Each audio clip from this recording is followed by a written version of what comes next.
नमः शिवाय। आप सबको, आप सबके भीतर के भगवान को मेरा प्रणाम। मैं बहुत प्रेम व सम्मान से आप सबका स्वागत करता हूं आज के माइंडफुल मैटर्स में। मैं प्रार्थना करता हूं आप जहां कहीं भी हैं खुश हैं और शिवयोग के मार्ग पे चल रहे हैं। मैं प्रार्थना करता हूं भगवान शिव शिवा की शक्ति आपके अनाहत से प्रवाहित है और आपके मन में एक गहरी शांति है। मैं प्रार्थना करता हूं कि आज मैं किसी ना किसी प्रकार से आपकी सहायता कर सकूं और जो बात मैं आपसे कर रहा हूं, जो ऊर्जा मैं आपकी ओर प्रवाहित कर रहा हूं, उससे आपका जीवन बदले। इससे पहले हम शुरू करें, क्षण भर के लिए सीधे बैठ जाएं, आंखें बंद कर लें, 3 गहरी सांस,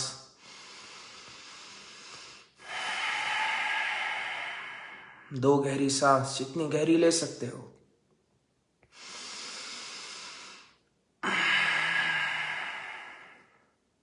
एक और गहरी सांस।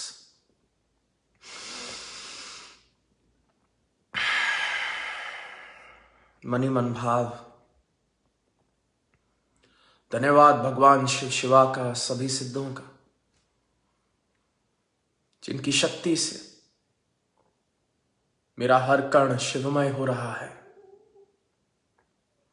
धन्यवाद भगवान शिव शिवा का, सभी सिद्धों का, जिनकी शक्ति से मैं आज से अपने जीवन में कई बदलाव अनुभव करूंगा। धन्यवाद शिवयोग के सभी सिद्धों का, जिनका ज्ञान, जिनकी तपोअग्नि मेरे जीवन में मेरी सहायता कर रही है। धन्यवाद शिवयोग के सभी सिद्धों का, जो मुझे दिशा प्रदान कर रहे हैं।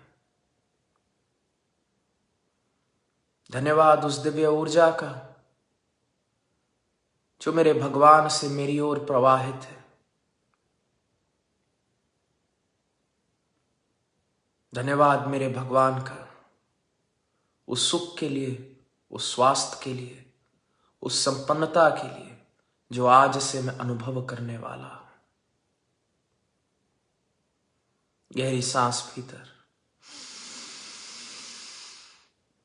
सांस बाहर और अपनी आंखें खोलते। नमः शिवाय। जब मैं छोटा था तो मेरे गुरु ने एक बार एक चुटकुला मुझे सुनाया। उन्होंने कहा कि एक संत अपने शिष्य को सकारात्मक बनाने की कोशिश कर रहा था। संत कोशिश कर रहा था कि शिष्य समझे भगवान के बहुत चमत्कार हैं और प्रकृति बहुत अच्छी है। जो शिष्य था वो पेसिमिस्ट था, always seeing the glass half empty. जब सूर्य उदय होता तो संत कहता, देख भगवान तुमसे प्रेम करते हैं, अब यही सूर्य के कारण फूल खिलेंगे, यही सूर्य के कारण प्रकृति में फसल उगेगी। और शिष्य कहता, और हां, फिर इसी सूर्य के कारण अकाल होगा, इसी सूर्य के कारण ड्रॉट होगा, इसी सूर्य के कारण पानी खत्म हो जाएगा, फिर शीतल हवा बहती। संत कहता, वाह देखो भगवान तुमसे कितना प्रेम करते हैं, यही शीतल हवा तुम्हें ठंडक देगी, तुम्हारे शरीर को शांति देगी। और शिष्य कहता, हां, और यही एक दिन हवा प्रचंड हो जाएगी, तूफान बन मुझे मार देगी। एक दिन संत ने सोचा, मैं आज तो इसको भगवान का चमत्कार दिखा करके रहूंगा। संत का एक कुत्ता था। उस कुत्ते के साथ एक किश्ती में संत और उसका शिष्य बैठा। किश्ती नदी में चल रही थी। इतने में संत का कमंडलू नदी में गिर गया and it kept on floating on the river. The boat went ahead. और संत ने अपने कुत्ते को कहा, जा कमंडलू लेकर के आ, मेरे भगवान तुझे शक्ति देंगे। कुत्ता नदी के पानी पर कूदा और आप मानोगे नहीं, कुत्ता ने पानी के ऊपर चलना शुरू कर दिया और वो पानी के ऊपर दौड़ा दौड़ा गया, चलते हुए, वॉकिंग ऑन वाटर। कमंडलू उठाया, संत के पास किश्ती में वापस ले आया। और फिर संत ने कहा, बताओ तुमने क्या देखा? देखा भगवान की शक्ति, देखा मेरे कुत्ते को? और शिष्य कहता है, हां मैंने ये देखा कि तुम्हारे कुत्ते को तैरना नहीं आता। मजे की बात ये, जो व्यक्ति नकारात्मक है, तुम उसे कुछ भी सकारात्मक दिखा दो, उसे कुछ भी दिव्य दिखा दो, the ability to process positivity वो उसके भीतर है ही नहीं। वो सकारात्मक में भी कुछ ना कुछ नकारात्मक ढूंढ करके ले आएगा। It is like his biology has changed from inside. अगर एक गाय है, एक गाय हर्बीवोर है, उस हर्बीवोर को तुम फिर घास फूस ही खिला सकते हो और कुछ खाने की उसके भीतर क्षमता ही नहीं। एक शेर है, वो कार्निवोर है, उसको फिर तुम घास फूस खिलाने की कोशिश करो, उसके भीतर क्षमता ही नहीं। The biology has adapted to process and receive from nature in a certain manner. It is an adaptation which takes time. फिर उस समय तुम कह नहीं सकते कि शेर घास क्यों नहीं खाता और एक हिरन मांस क्यों नहीं खाता। It is an adaptation. और जिस तरीके से बायोलॉजी अपने आप को अडेप्ट करती है थ्रू द सिचुएशंस, उसी प्रकार से मन भी अपने आप को अडेप्ट करना शुरू हो जाता है। और जिस दिशा में हम अपने मन को विकसित करते हैं, फिर उसी प्रकार से वो ऊर्जा को प्रोसेस करना शुरू कर देगा, स्टिमुलस को प्रोसेस करना शुरू कर देगा। जब चाणक्य ने चंद्रगुप्त को तैयार करना शुरू किया, तब चंद्रगुप्त के पास कुछ भी नहीं था। मगध एक शक्तिशाली राज्य था। सिकंदर के जितने भी योद्धा थे वो कितने शक्तिशाली थे और उनका प्रभाव भारत पर हावी था। और अगर आप किसी नकारात्मक व्यक्ति से कहते कि एक चंद्रगुप्त, एक चाणक्य किस प्रकार से हरा पाएंगे इतनी शक्तिशाली एनिमी को,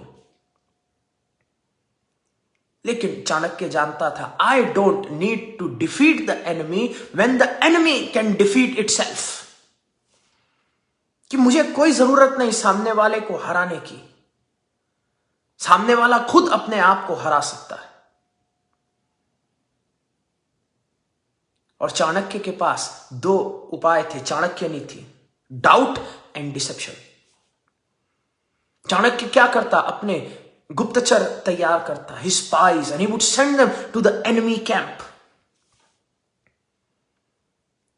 और फिर जो उसके स्पाइस थे वो हल्का हल्का एनिमी कैंप में सैबोटैज करना शुरू करते, पानी में जहर डाल देते, योद्धा बीमार होने शुरू हो जाते, रात को तंबू में आग लगा देते। और जब ऐसी घटनाएं घटित हो रही होती, तब वो जो गुप्तचर है लोगों को जाकर के बोलते, इस राजा का तो नसीब ही फूटा है, जो भी इस राजा के पीछे है वो तो मरेगा। Doubt and deception. और फिर जिस घटना का आर्किटेक्ट वो खुद थे, वो कहते कि ये तो तुम्हारे नसीब में है, बीमारी तुम्हारे नसीब, तुम गलत राजा के पीछे हो, तुम तो पक्का हारोगे। एक बार डाउट डाल दो आदमी के भीतर, डाउट, तुम्हें इंसेप्शन करना है, डाउट और डिसेप्शन, फिर अपने आप मोरल डाउन हो जाता, फिर अपने आप सिविल अनरेस्ट होनी शुरू हो जाती in the group of the soldiers of the enemy king. कि जी ये राजा तो खराब है, इस राजे के अंडर तो हमारे तंबुओं में आग लग गई, हमारे पानी में जहर है, हमें खाने को नहीं और कुछ नहीं। जहां चार सोल्जर बैठ करके चाय पी रहे, वहां पे बस वो अपना गुप्तचर भेजता और वो डाउट डालते और नेगेटिविटी फैलाते कि जी पहले तो बहुत अच्छा था, आगे भी अच्छा हो सकता है, बड़े अच्छे लोग हैं चंद्रगुप्त जैसे, और अभी अभी जो है राजा वो तो तुम्हें मार देगा। और एक बार तुमने नेगेटिविटी का बीज डाल दिया, सिविल अनरेस्ट फिर शुरू हो गई। और जब चंद्रगुप्त चाणक्य के साथ मिलकर आक्रमण करता, उसे सामने योद्धा नहीं मिलते, उसे बस एक खोखला ढांचा मिलता जिसको तोड़ना, हराना बहुत आसान था। Chanakya knew you don't need to defeat the enemy. You need to defeat their mind. और अगर किसी प्रकार से एक विक्टिम माइंडसेट तुमने डाल दिया सामने वाले व्यक्ति के भीतर, through doubt, through sabotage, through deception, फिर भीतर विक्टिम माइंडसेट है, फिर तुम्हें उसको हराने की जरूरत नहीं, तुम उसे छोड़ दो। Then he will become a bungling buffoon and defeat himself. वो खुद ही हार जाएगा, खुद ही हैरान हो जाएगा, खुद ही परेशान होएगा, खुद ही नदी में गिर के डूब के मर जाएगा। It is a victim mindset. And the saints in India, चाहे चाणक्य क्यों ना हो, चाहे शिवयोगी क्यों ना हो, they knew the power of the biology of belief. और वो हमेशा सिखाते थे, instead of having a victim mindset, you must have a victor mindset. If the enemy can defeat himself, then you have to understand कि अगर तुम अपने moral को बढ़ा दो तो फिर तुम्हें कोई नहीं हरा सकता। जब फ्रांस को इंग्लैंड ने ऑलमोस्ट हरा दिया, नॉर्दर्न फ्रांस पूरा कॉन्कर हो गया, शार्लमेन एम्पायर बिल्कुल खत्म हो गई, उस समय जब लग रहा था कि फ्रांस का वजूद ही मिट जाएगा, एक महिला कहीं खड़ी हुई और उसने कहा, भगवान मुझसे बात करते हैं, जोन ऑफ आर्क। और वो जो महिला थी वो कभी योद्धा थी भी नहीं, छोटा कद काठी, लेकिन बस उसको लगता था भगवान उससे बात करते हैं और भगवान चाहते हैं कि हम इन अंग्रेजों को हरा दें। जब जोन ऑफ आर्क सामने आए तो फ्रांस की आर्मीज ने उसकी बात सुननी शुरू की। पहली लड़ाई में अगर उसकी बात जब उन्होंने सुनी तो वो जीत गए। जब जीते, पावर ऑफ बिलीफ और बढ़ गई। फिर दूसरी लड़ाई में उन्होंने जोन ऑफ आर्क की बात सुनी और हर बार जोन ऑफ आर्क कहती, तुम ये स्ट्रैटेजी अपनाओ, ये स्ट्रैटेजी अपनाओ, ये स्ट्रैटेजी अपनाओ। और सोल्जर्स उसकी बात सुनते और सुनते तो जीत जाते। और क्यों जीत जाते? क्योंकि जो जोन ऑफ आर्क थी, she increased, she boosted their morals. और साथ ही साथ उसने एक ये विश्वास डाल दिया फ्रांस के भीतर कि भगवान तुम्हारे साथ है, तुम चिंता मत करो, भगवान तुम्हारे साथ, तुम तो जीतोगे ही, तुम जीत गए। ये सबसे बड़ी strategic advantage zone of arc ने दी। कोई मिलिट्री स्ट्रैटेजी उसके पास नहीं थी, ना तो चाणक्य नीति थी, ना Sun Tzu the art of war थी, ना Genghis Khan the feigning retreat, no military strategy at all, no battle tactic at all. If you ask what was the greatest contribution which led in France defeating its enemies, was the belief that Joan of Arc could instill in the soldiers that God is in your side. और जब हमें लगना शुरू हो जाता है कि ब्रह्मांड हमारे साथ है, भगवान हमारे साथ है, तो हमारा मॉरल इतना ज्यादा उठ जाएगा और हमारे भीतर एक माइंडसेट होगा which is known as the victor mindset. और अगर हम डाउट, डिसेप्शन, सैबोटेज को अपना लेंगे तो हमारे भीतर होगा विक्टिम माइंडसेट। तो सवाल हमें बस अपने आप से इतना पूछना है, do we want to be the victim और do we want to be the victor? आज की तारीख में दुनिया भी माइंडसेट को समझने की कोशिश कर रही है। अभी कुछ समय पहले मैं एक नौजवान से मिला, एक नौजवान जो बास्केटबॉल में काफी आगे पहुंच गया था।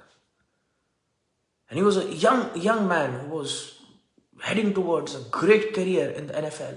The NFL is the National Football League. This was the NBA. And he said that I was going towards it. Life was good, but kahin na kahin, my mind could not take the pressure. और सोचने वाला सोचेगा कि तुम basketball खेल रहे हो, mind का क्या लेना देना? It's a physical activity. जाओ, खेलो, कूदो, फांदो, दौड़ो, मन का क्या लेना देना? स्विच ऑफ करो, अपने शरीर से काम करो। पर वो कहता है नहीं, the sport when I was playing it was all mind, body comes later. Yes, you need a fit body, but more than a fit body you need a tactical, grounded, peaceful mind. और कहता है तब जब मेरा मन ही मेरा साथ नहीं दे रहा था, मुझे अपना स्पोर्ट छोड़ना पड़ा। और अपना स्पोर्ट फिर उसने छोड़ के इधर उधर उपाय खोजने शुरू किए कि अपने मन को कैसे काबू करूं। और फिर भूला भटका शिवयोग में आ गया। और जब शिवयोग में आया, साधना सीखी, समझा कि कितना आसान है अपने मन को काबू करना, तो भीतर एक विक्टर माइंडसेट आना शुरू हो गया। And he started understanding the psychology of sports। और उसने पढ़ाई भी करनी शुरू कर दी। एक PhD में एक पेपर भी लिख डाला कि किस प्रकार से साधना सहायता करती है। और अब वो बहुत बड़े काम कर रहा है। और जो बड़ी बड़ी टीम्स है अलग अलग स्पोर्ट्स की, उनको अप्रोच कर रहा है कि किस प्रकार से उस एथलीट के भी जीवन में वो साधना लेकर के आ सके। क्योंकि जो स्पोर्ट्स साइंटिस्ट्स हैं, they talk about this concept of neuromuscular rehabilitation, regeneration and reeducation. और न्यूरोमस्कुलर रिहैबिलिटेशन का मतलब ये है कि ये जो माइंड बॉडी कनेक्ट है, that we are guiding our muscles in a manner which has become counter productive to what we want from our lifes. We must re-educate the brain and the body. We must create better neuro pathways. और जब तक एक neuromuscular regeneration नहीं होगी, एक rehabilitation नहीं होगी। और रिहैबिलिटेशन क्यों? क्योंकि अगर जीवन भर हम नकारात्मक सोचते हुए आए हैं, तो हमने अपने माइंड को अडेप्ट करा दिया। फिर एक विक्टिम माइंडसेट है। फिर दुनिया में कोई दुश्मन हमें हरा नहीं सकता, हम तो पहले हारे हुए बैठे। फिर कोई बीमारी हमें बीमार कर ही नहीं सकती, हम तो पहले अपने आप को बीमार करके बैठे। फिर तो like energy attracts like energy. तो इसलिए एक रिहैबिलिटेशन बहुत जरूरी है, neuromuscular rehabilitation, we need it. कि जो पुराना हम इकट्ठा करके बैठे हैं, उसका एक प्रतिप्रसव जरूर होना चाहिए। और प्रतिप्रसव का मतलब है, जैसे जब दिवाली आती है, तुम साफ करते हो अपने घर को। जैसे कभी कोई तुम्हारे घर में मेहमान आता है, तो उसको जब खाना परोसते हो तो थाली को साफ करते हो ना, या गंदी थाली में उसको खाना परोस देते हो। तो वो भी छोड़ो, जब कभी भी तुम्हारी अध्यापिका आती है और कहती है कि अब मुझे तुम्हें पढ़ाना है और ब्लैक बोर्ड पे उसको कुछ सिखाना है तुमको, तो सबसे पहले क्या करती है कि जो पुराना ब्लैक बोर्ड पे लिखा है उसको मिटाती है। और अगर अध्यापिका तुम्हारी बहुत बड़ी प्रोफेसर क्यों ना हो, और जो पुराना है उसको मिटाए ना और नया लिखना शुरू कर दे उस पुराने के ऊपर, तो क्या होगा? पहले जो पुराना समझ आ रहा था, अब वो भी समझ आना बंद हो जाएगा। Why? Because you have written on what was written and now you have nothing but gibberish. And that is what happens. You go to a saint, पर तुम प्रतिप्रसव के लिए तैयार नहीं, तुमने कभी की ही नहीं। तो तुम संत के पास आते हो और कहते हो कि ये रहा मेरा ब्लैक बोर्ड, उसमें बहुत कुछ लिखा है, मेरी माँ ने लिखा, मेरे बाप ने लिखा, दुनिया जहान के चाणक्य मेरे जीवन में आए जिन्होंने मुझे सैबोटैज करने की कोशिश की। और किया ही होगा, मैं नहीं जानता क्यों लोगों ने तुम्हें सैबोटैज करने की कोशिश की। लेकिन अगर महाभारत के समय से, सतयुग के समय से, द्वापर त्रेता युग के समय से दुनिया में जेलसी थी तो हमेशा जेलसी होती. People do try to sabotage success, and if we do not have the means, the confidence, the power, then we do get affected by those who are trying to bring us down. और बहुत से लोगों ने doubt, dissipation, sabotage हमारे जीवन में क्या होगा उन्होंने लिख दिया हमारे ब्लैक बोर्ड पे कि हम सही नहीं, शायद इसलिए वी डोंट डिजर्व लव, हम सही नहीं शायद इसलिए वी डोंट डिजर्व सक्सेस, हम सही नहीं इसलिए वी डोंट डिजर्व हेल्थ, मैं मूर्ख फलकामी. और वो ब्लैक बोर्ड तुम्हारा भरा हुआ है और उस ब्लैक बोर्ड पे फिर तुम किसी संत के पास जाते हो और संत चाहे राम का नाम भी लिख दे, 1000 बार लिख दे. कभी करके देखना, एक लिखे हुए ब्लैक बोर्ड पे कुछ लिखने की कोशिश करना, you will have nothing but gibberish. हाँ, भगवान का नाम लिखो पर बाद में लिखो, पहले जो पुराना है उसे तुम्हें मिटाना होगा. You have to first work on the rehabilitation. You have to work on the rehabilitation. युद्ध के बाद अधमरे पड़े हो और फिर कहते हो गुरु के पास उस अधमरी अवस्था में कि अब साधना मुझे करा दे. गुरु पहले तो यही बोलेगा, पहले तुझे खड़ा तो कर दूं, बिठा तो दूं. तू अभी भीष्म पितामह की तरह है, एक तीर के बिस्तर पे लेटा, तेरा ध्यान अभी साधना में लगेगा नहीं. इसलिए पहले तेरी प्रतिप्रसव करनी जरूरी है, एक एक तीर तेरा निकालना जरूरी है. And when there will be a neuromuscular rehabilitation, then we can work on re-education. अब कोशिश की जा सकती है. अब तुम्हारा ब्लैक बोर्ड साफ है. अब गुरु का ज्ञान अगर उस पर लिखा जाएगा तो हाँ, तुम्हारा जीवन बदल सकता है. पहले हमेशा शुद्धि ही आती है, शुद्धि के बाद फिर दीक्षा. और एक बार तुम्हारी री एजुकेशन हो जाती है, फिर अगली सीढ़ी रीजेनरेशन. दीक्षा के बाद साधना, और साधना का मतलब सेल्फ रियलाइजेशन, कि मैं अब समझ गया, समझना चाहता हूं और समझ रहा हूं कि मैं कौन हूं. और अगर मैं समझ गया मैं कौन हूं, फिर दुनिया का कोई भी डिसेप्शन, डाउट और सैबोटेज मुझ पे काम कर ही नहीं सकता. फिर कितने भी लोग आके मुझे बोले, डाउट डालने की कोशिश करें, दे कैन नॉट. क्योंकि तब मैं शक्तिशाली हूं, तब मैं जागृत हूं, तब मैं ताकतवर हूं. कब दुनिया डाउट हम पे डाल सकती है? जब हम सेल्फ रियलाइज है ही नहीं.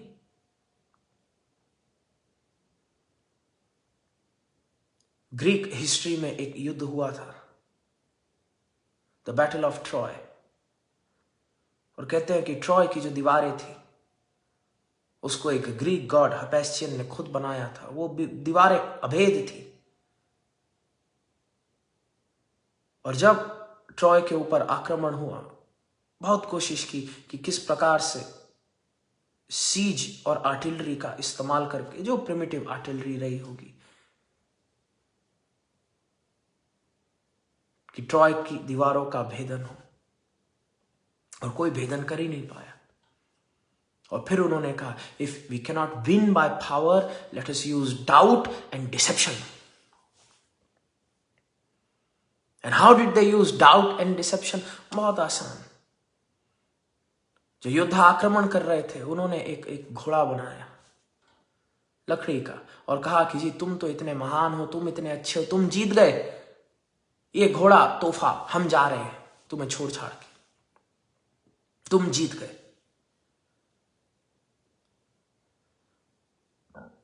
ट्रॉयस का अहंकार बहुत खुश हुआ. भीतर मधुकेटव बहुत खुश हुए कि वाह देखो, दुम दबा के सब लोग भाग गए, हम तो इतने शक्तिशाली हैं. और ट्रोजन्स ने खुद अपना दरवाजा खोला और वो लकड़ी का घोड़ा अपने शहर के भीतर ले आए. उस लकड़ी के घोड़े के भीतर दुश्मन छिपे बैठे थे. और जब रात हुई, दुश्मन निकले, दरवाजा खोला, बाकी सब योद्धाओं को अंदर आने दिया, और एक ही रात में ट्रॉय गिर गई. जो ग्रीक्स हैं वो इस कहानी से तुम्हें तुम्हारे मन के बारे में सिखाने की कोशिश कर रहे हैं कि जिस प्रकार से द वॉल्स ऑफ ट्रॉय थी, उसी प्रकार से तुम्हारा मन है, तुम्हारी चेतना है अभेद। जिस प्रकार से हेफेस्टियन ने द वॉल्स ऑफ ट्रॉय बनाई थी इम्पेनिट्रेबल, उसी प्रकार से तुम्हारा माइंड है इम्पेनिट्रेबल। शैतान कभी भी उस दीवार को तोड़ के तुम्हारे भीतर प्रवेश नहीं कर सकता। शैतान को हमेशा डाउट और डिसेप्शन का इस्तेमाल करना होगा। और अगर तुम अपने पे विश्वास नहीं रखते, अगर तुम सही मार्ग पे नहीं हो, अगर तुम अपने भीतर विक्टर माइंडसेट नहीं रखते, तो शैतान तुमसे ही तुम्हारे अनाहत का दरवाजा खुलवा देगा। और यही हुआ। तुम चाहे किसी भी धर्म की किताब पढ़ने की कोशिश करो, तुम वेस्टर्न धार्मिक किताबें पढ़ो, तुम पाओगे अदम और ईव की कहानी कि भगवान ने कहा उस वृक्ष के सेब को मत खाना, और शैतान सांप बन के आया। और फिर धीरे धीरे डाउट ईव के भीतर, धीरे डाउट, तुम्हें खुद डाउट डाल दो सामने भीतर के, और डाउट टर्माइट का काम करेगा, मन और आत्मा दोनों खत्म कर देगा। और क्या डाउट डाला कि अरे अगर भगवान चाहते नहीं कि तुम सेब खाओ तो उन्होंने ये सेब यहां डाला ही क्यों तुम्हारे सामने? वो चाहते हैं तुम एक बार ट्राई तो करो। लोग करते हैं ना नौजवान कि अरे एक बार शराब तूने अगर पी ही नहीं तो तुझे क्या पता, एक बार तूने ड्रग्स किए नहीं, तुझे क्या पता, तू करके तो देख, भगवान चाहते। अरे महादेव देखो, अगर तुम शक्तिशाली नहीं, तुम उन ट्रोजन्स की तरह हृदय का दरवाजा खोल दोगे और फिर सामने वाले की नकारात्मकता को स्वीकार करना शुरू कर दोगे, और वो तुम्हारे ब्लैक बोर्ड पे लिख करके चला जाएगा। और फिर वही हुआ, ईव ने वो सेब खा लिया। तुम उनके शास्त्र को छोड़ो, हमारे शास्त्र पर आते। सीता मैया को लक्ष्मण बिठा करके गए और कहा कि ये लक्ष्मण रेखा है, इसको पार मत करना, इसको पार बिल्कुल मत करना। और रावण आए, and then he had to convince Sita through doubt, deception, कि लोग क्या कहेंगे कि ये गरीब को तुमने खाना नहीं दिया। ओहो, लोग क्या कहेंगे। और फिर खुद तुम्हें अपना द्वार खोलना होगा, खुद तुम्हें बाहर आना होगा। और जिस दिन तुम उस लक्ष्मण रेखा को खुद पार करते हो, कोई तुम्हें धकेलता नहीं। हाँ, दुनिया जरूर से जरूर तुम्हें प्रलोभन दे सकती है, लेकिन तुम्हें खुद उस लक्ष्मण रेखा को पार करना होगा। और इसलिए सेल्फ रियलाइजेशन बहुत जरूरी है, क्योंकि गुरु तुम्हारे आसपास लक्ष्मण रेखा जरूर बना देगा, भगवान तुम्हारे आसपास वॉल्स ऑफ ट्रॉय जरूर बना देगा, लेकिन अगर तुम अपने गुरु और उसके ज्ञान को स्वीकार कर साधना नहीं करते, the process of regeneration, it is a 3 step process, rehabilitation, री एजुकेशन, रीजेनरेशन। अगर तुम फिर उस साधना को स्वीकार नहीं करते, एक प्रलोभन आया, तुम खुद वॉल्स ऑफ ट्रॉय तोड़ दोगे, तुम खुद लक्ष्मण रेखा से चल के चले जाओगे। हमें अपने भीतर एक गहरा बदलाव उत्पन्न करना होगा।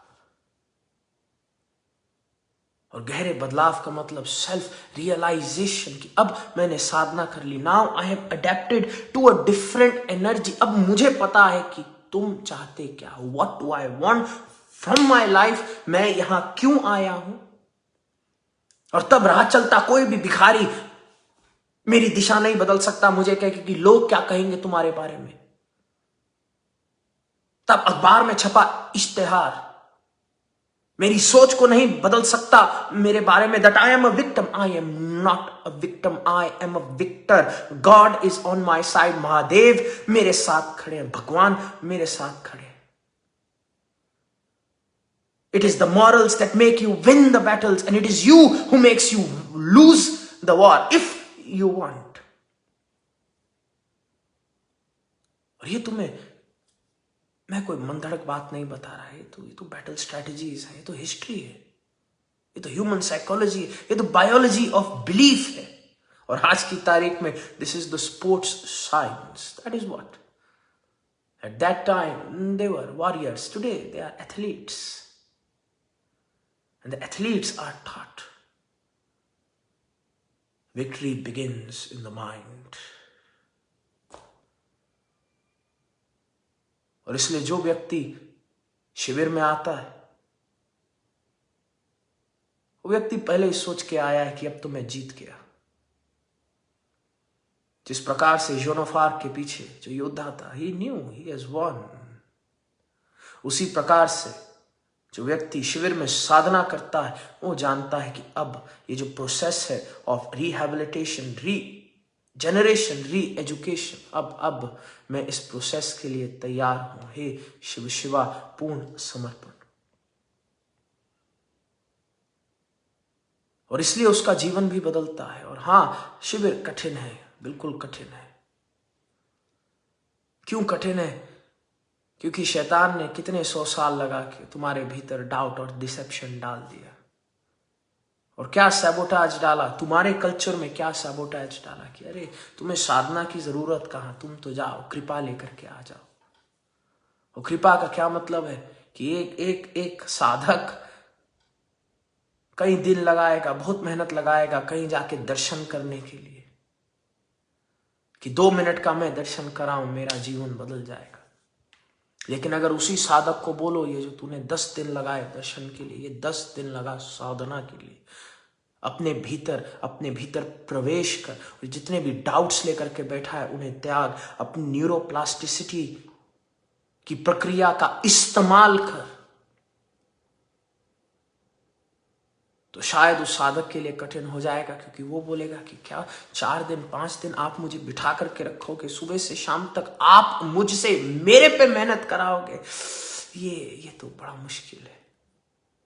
फिर सडनली उसको प्रायोरिटीज याद आएंगी कि अरे नहीं, मेरा तो काम है, मेरे तो बच्चे हैं। 4-4 घंटा तुम फोन पे बैठे रहते हो, तब काम और बच्चे नहीं। कई दिन व्यर्थ के गवा देते हो एक नेगेटिव माइंडसेट में, तब तुम्हारे बीवी और बच्चे नहीं।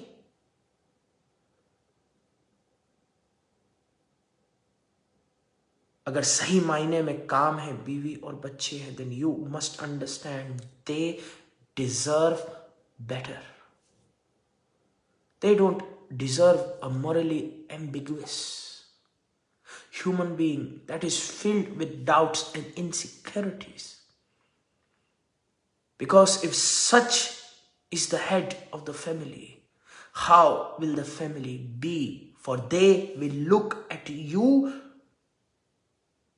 at the times of crisis. And if you at the time of crisis are short-circuiting, that you have not taught your family to survive. So if you love your family, then you must learn, you must grow, you must evolve, you must spend time on yourself to make yourself the best version of who you are. You must drop the victim mindset and become the victor. You must know that God is at your side. You must know that the Tapo Agni of the Shiva Yoga Siddhas can flow through you. And if you can learn this, practice this, experience this, awaken this, then as my Guru says, you are the creator of your own destiny.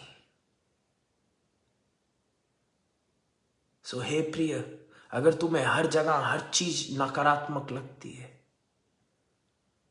तो ये मत सोचना कि तुम बहुत ज्यादा logical हो, intelligent हो। इसका यही मतलब है कि किसी चाणक्य ने कभी ना कभी तुम्हारे भीतर डाउट, डिसेप्शन और सैबोटाज डाल दिया। अब समय आ चुका है कि तुम अपनी प्रोग्रामिंग खुद करो। तुम सवाल पूछो, तुम चाहते क्या हो। समय आ चुका है to know the self realization, who am I, why I am here. Erase the previous blackboard and write on it in bold letters, कि मैं अपने भाग्य का विधाता हूं। युद्ध हारे भी यहां से जाते हैं, जीते भी यहां से जाते हैं। फिजिकली अगर तुम एथलीट के भी कर्म को देखो और तुम बोलो इस एथलीट के पास तो सब कुछ है, इसका हार्ट रेट मैं देख रहा हूं, सब कुछ है इसके पास, इसकी हाइट मैं देख रहा हूं, इसका वेट मैं देख रहा हूं, इसकी मसल्स मैं देख रहा हूं, इसको तो जीतना ही चाहिए। लेकिन उसका मन अगर उसके पास नहीं तो वो जीत नहीं सकता। यही चीज चाणक्य ने समझी थी। That the Greeks at that time in India under Seleucus Nicator had a big army. I cannot defeat their bodies, I must defeat their mind. So he started a campaign that led to civil unrest. That is intelligence, that is brilliance, that is strategy. But alas, now the Chanakyas are gone.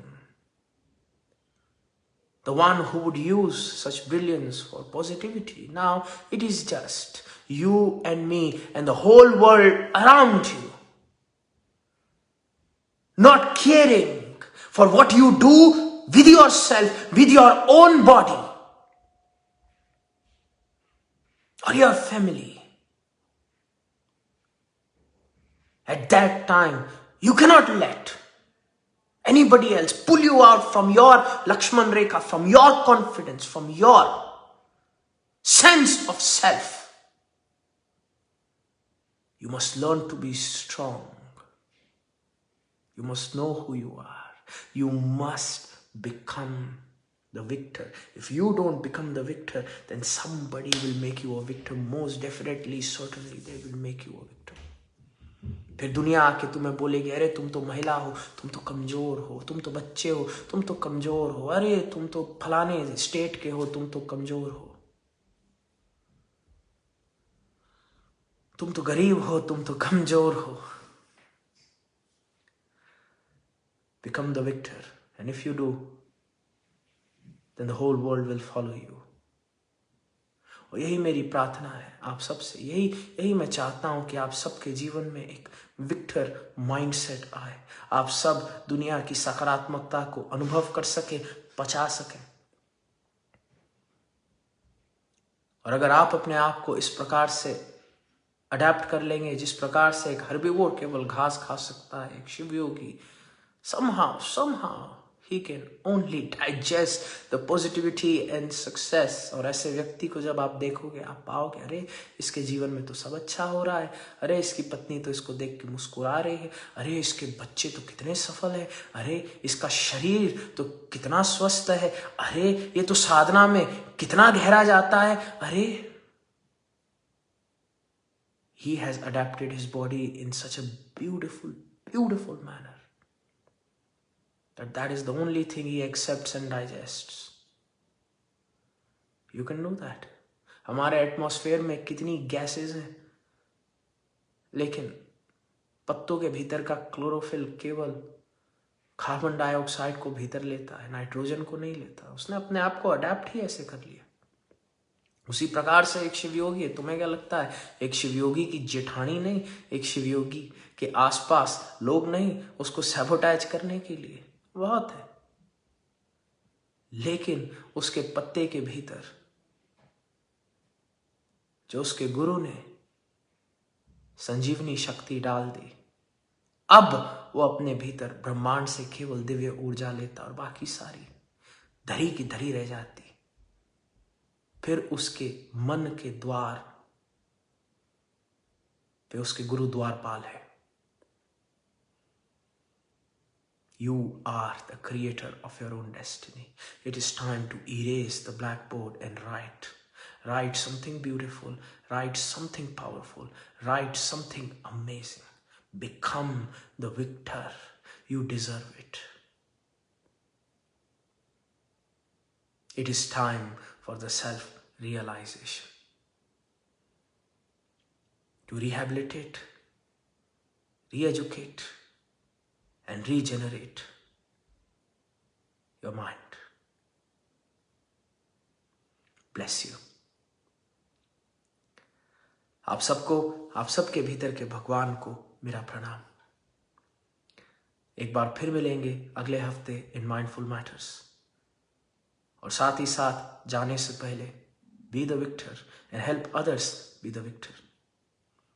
Most definitely इस video को share करें, like करें, और जितने भी शिवयोगी देख रहे हैं एक कमेंट डालें उन सब के भले के लिए, उन सब को ब्लेस करने के लिए और उन सब को याद दिलाने के लिए कि अगर आज वो अंधकार में है, प्रकाश उनका इंतजार कर रहा है। Share your success story. That just like Joan of Arc, irrespective of all the odds, just like Chandragupta, irrespective of all the odds, how you are inspiring the world. 5 minute निकालना, अपनी कहानी लिखना, अपना चमत्कार लिखना, शायद आपका चमत्कार किसी और की सहायता करे। बहुत अच्छे। Bless you. नमः शिवाय।